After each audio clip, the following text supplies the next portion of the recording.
Hello and welcome to the Gooner Talk, back again with you guys for another episode of the Arsenal News Show. Join you every morning at 8 a.m. UK time. Hope you're doing good. Hope you're doing well. Thank you so much, as always, for making this a part of your morning routines. Thank you for those joining us live this morning in the chat box, and those, of course, catching up on audio and the YouTube platforms too.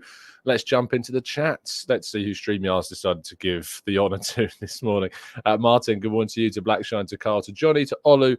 We've got Paul, James, Steve. We've got PJ. We've got Matt G, Amira, Francois, Stephen, Akmal, Steve, Sandman, Stephen, Harrison, and plenty more of you all as well. I hope you've had a good week so far. We've nearly reached the end. I feel like this one has gone relatively quickly. I'm actually pretty excited to see how fast we can get around to this West Ham United game. That said, of course, there'll be an action tonight, and it'll be interesting to see how they get on in their trip to Belgium, which you'd imagine has to surely have some benefit to us, if you think about it that way, because travelling all the way to Belgium, coming back tomorrow, having a couple of days to prepare for the game against Arsenal, we're going to be completely ready.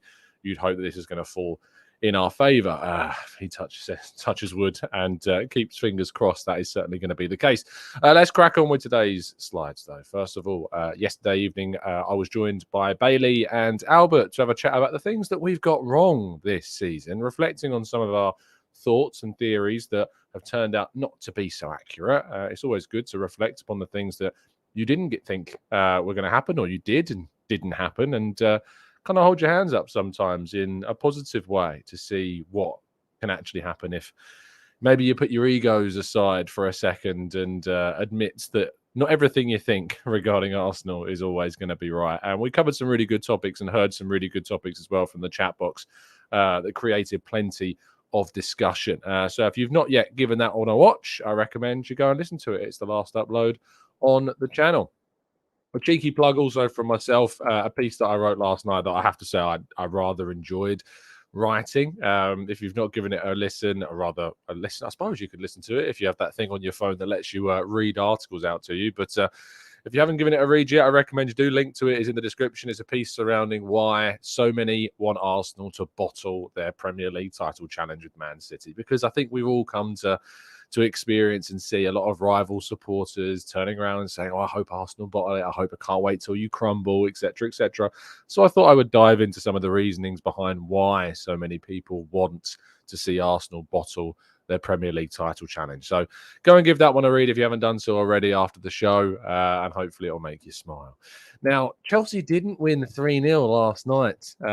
Todd Bowley was caught by Sky Sports coming out of, I assume, a hotel in Madrid as Chelsea travelled to face their Champions League quarter-final opponents and lost 2-0. Karim Benzema just still so incredibly good, and Ben Chilwell getting sent off in the process. Also, on the other side of things, Milan managed to get a win over Napoli. They, of course, beat Napoli 4-0 recently, so it's not entirely surprising to see the Serie A champions of last season get a result. But Napoli will be hoping that they can turn around that scoreline when they return for the second leg in Naples next week. This, of course, means that we don't have a single draw.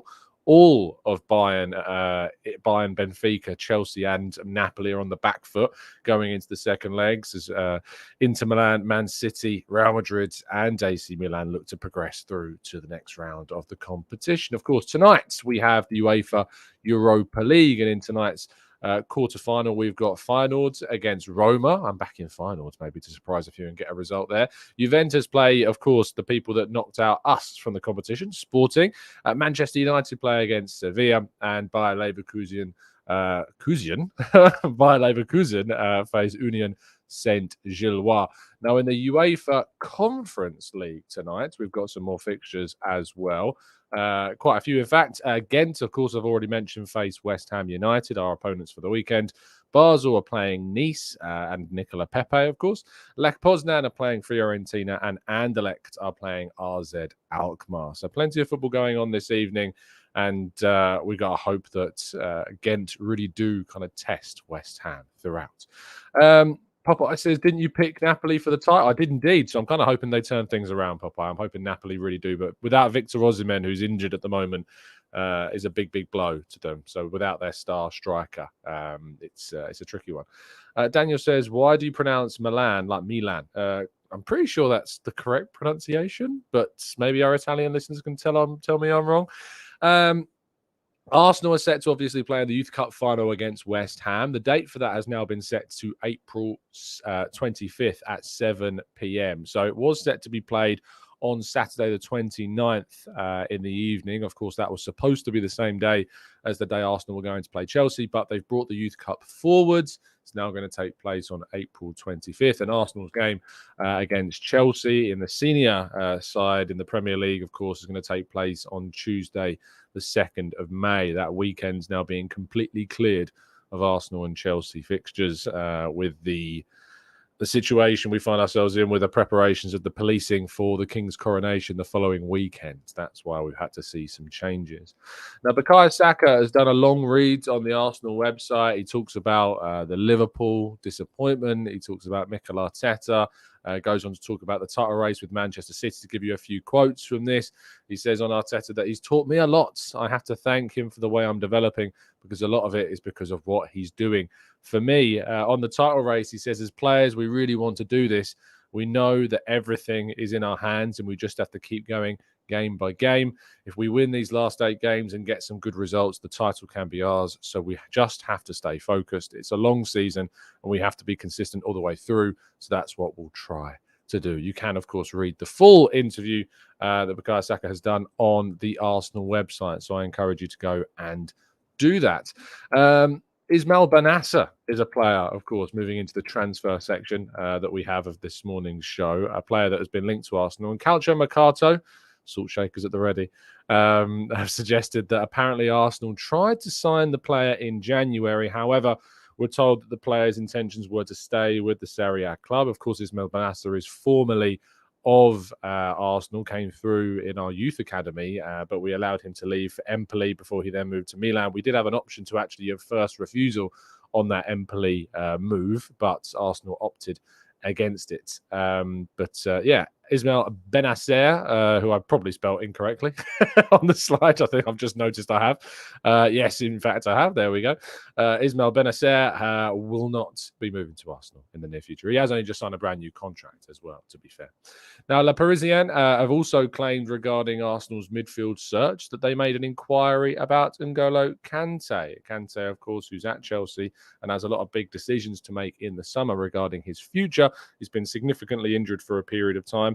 And there had been claims as well that he wanted to make a move to work with Antonio Conte again. But after he was sacked by Tottenham, that move is no longer looking likely. He does, however, apparently want to stay in London, hence why Arsenal have come up in these. However, I'd be very surprised if indeed Arsenal were going to make a move for Conte, considering his injury record and his age, which kind of put him out of the range of what Arsenal were looking to do. And also, we've got Jorginho. We don't need another one. Now, our headline story of the day, Foot Mercato in France are claiming that Arsenal are amongst a number of clubs who do indeed want to try and sign Wilfried Zaha in the summer. The player is out of contract with Crystal Palace and at 30 years of age looks to try to finally make his move to a big club after his previous move to a big club, Manchester United, several years ago, did indeed fall away. So we are looking at potentially another transfer saga surrounding Wilfried Zaha. For me, it's a solid no. You don't go out and sign Leandro Trossard in January and then sign Wilfried Zaha. You are creating a problem for yourself regarding the squad if you do that. Plus, if we're being honest, he is a majority of the time a left-sided player.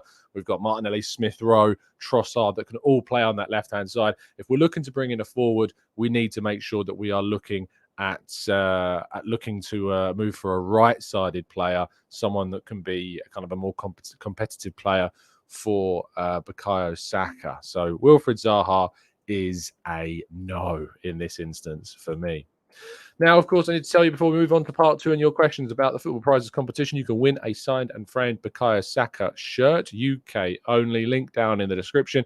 There are 69 tickets available left in the competition. And just by entering this, you can get your hands on Dennis Bergkamp's custom framed and signed Arsenal shirt. One for Tony Adams as well, a Liam Brady one, and a Charlie George one. Lots of retro action going on in the instant win prizes, as well as lots of Football Prizes site credit as well. So make sure you go into the link in the description, UK only, and get yourself one. Best of luck to those that are indeed going to be entering and trying to get their hands on it. Right, let's go to part 2 then, and your questions right after this.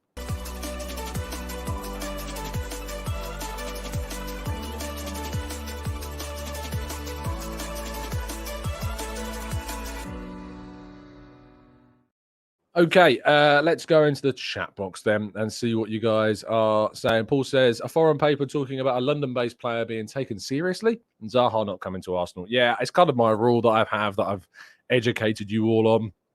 I do say, if it's a paper from a country that's talking about a player from a different country, moving from a club from a different country to another club of a different country, it's generally probably best to take it with a rather large pinch of salt. It's usually the rule.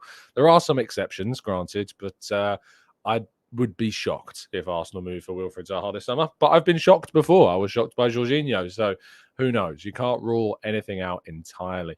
Omar says, are you going to the London Stadium? No, I'm not. The way in which Football London works is obviously we've got several writers for each club, and you usually get 1 or 2 reporters in for each game. So our West Ham writer and Kaya will be going to the London Stadium on Sunday. So back-to-back weekends with being able to watch the game on telly and covering the game from home. So I'm hoping that the curse of me not going to the game and then it ending our winning streak does not continue on Sunday. Look, there's no curses anyway. You're a superstitious bunch.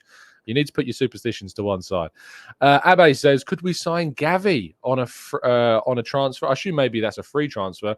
Gavi's situation, very interesting indeed. Barcelona are in absolute financial straits right now. Can't register some players. Have had players have them stripped of their numbers. It's a very desperate situation, it seems, there at the moment. I'd be very interested in looking at trying to sign Gavi. Yes, I know we're pretty stacked as forward and midfielders go, but when you've got the opportunity to sign someone of that level of talent, I'm not sure you can turn that opportunity down. So I would be very interested in that deal, but how realistic it is, I'm not sure. Siren says, what do you think of Bellingham, considering Liverpool have missed out? Again, I just don't see... I did a piece on this yesterday. I don't see Arsenal going for Bellingham. I think the finances to do the deal are just far, far too crazy for Arsenal to consider. We've got needs in a lot of areas, and if we sign Bellingham, it would stop us from probably signing a lot of players in other areas. Even if we made some significant sales, I don't think it would be possible. Lee says, please, please, please, no more Chelsea cast-offs. Definitely not one for the future. We need to go in for Peter Osgood. I don't even know who that is. No idea who that is. Dave is responding to Morgie.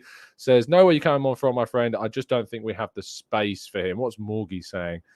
Is Morgie, I'm going to assume, potentially a Wilfried Zaha fan and wants to see him join? I can't find Morgan's comment, unfortunately, but I know a few people seemingly want to see Zaha join Arsenal, but I'm not in that crowd with people, I'm afraid. Akmal says, Liverpool pulling out of the Bellingham race. Do we have a chance? No, I don't think so. Balaji says, why are some Arsenal fans getting so paranoid these days about the title challenge? Is it because of City's recent performances? I think a lot of Arsenal fans are probably trying to get into a frame of mind where they feel, if I'm already kind of ruling ourselves out of it, I can't be disappointed if it doesn't happen. You know, expect disappointment and never be disappointed, the saying goes. So maybe that's why they're playing down our title chances at the moment. Dave says, are you going to be at the Southampton game? No, I'm going to be at Chicago. I'm going to be at Ramsdale in for the Chicago game, of course, next week. This time next week, I will indeed be in Chicago, which of course does mean for a number of days the 8 a.m. show is going to be delayed. I'm going to still try and do the 8 a.m. show, but it will be 8 a.m. US time. So that is, I mean, let me just check what the time in Chicago is right now. It's 2:14. So they're 6 hours behind. So it will be at 2 p.m. UK time each day will be the new time of the morning show, because I will of course be in Chicago for a week. So you won't have the normal time of the morning shows here because I can't get up at 2 a.m. over in the States to do that. So it will be a slightly different time for the morning shows. But those that listen in the US, you'll actually be able to wake up in the mornings for a few days and tune in for the 2 p.m. UK time, 8 a.m. Chicago time morning show. So that's the plan. I could have done what I did when I went on my honeymoon and pre-recorded a load of shows, but because we're in the middle of a season in the way that we are, I didn't think that was necessarily I didn't think that was the right way to do it. So I'm going to try and do I'm going to try and do an 8 a.m. US time show for the time that I'm out in the States, even with a few probably hungover episodes as well. Let's go to Henke Ho, who says, morning, Tom. Who do you think will be in for Rice this summer that unfortunately will push up his price? I imagine potentially Liverpool, I think Manchester United, and even maybe Manchester City and Chelsea. It's going to be busy. However, Arsenal have always seemed to be pretty confident regarding a move for Declan Rice. So let's hope that confidence turns into something more substantial and we can get the player done and through the doors this summer. Going down a little bit more. Paul says, is your TGT neon backlight going to be available to buy like the baseball caps? No, unfortunately not. I wouldn't dare even want you to consider how expensive that would cost to even for you to get hold of one of these. But I mean, feel free to go and make one yourself if you can find the relevant people to do it. But unfortunately not, Paul. It's not going to be something that's available for merch, I'm afraid. Maximir says, Tom, I think we need to introduce the yes, what did we call it? The ITK rater meter on some of these transfer news. Kante and Zaha at this time. What are they smoking, these ITKs? Mohammed says we need a left-footed winger to come in for Saka. Chuck Wasey of Villarreal. There's a good chance of his contract being up in 2024. What about Elise from Crystal Palace? Chuck Wasey, I'm not sure if he's the player for me personally. I think there are better options out there for us. I know that his contract ending in an opportune moment might make him available for a relatively decent price, but he's not the player I'd go for. Elise, however, is certainly someone I'm very interested in. And would be very open to seeing Arsenal move for a player of his quality as well. Dave says, with Caicedo's price being quoted at 80 million, are Brighton getting realistic? 80 million quid, that's 10 million more than what we offered in January. Is he worth that? I'm not sure. I just don't think so. Malesi says, sorry to ask, Tom, have you changed the timing? We used to tune in at 11 a.m. in East Africa, and now it's an hour earlier. Yeah, our clocks went forward or backwards. Backwards? I think it might be. I don't remember. It was a while ago. But yeah, our time here changed in the UK by an hour. So that's why elsewhere in the world, it's now a different time for you guys.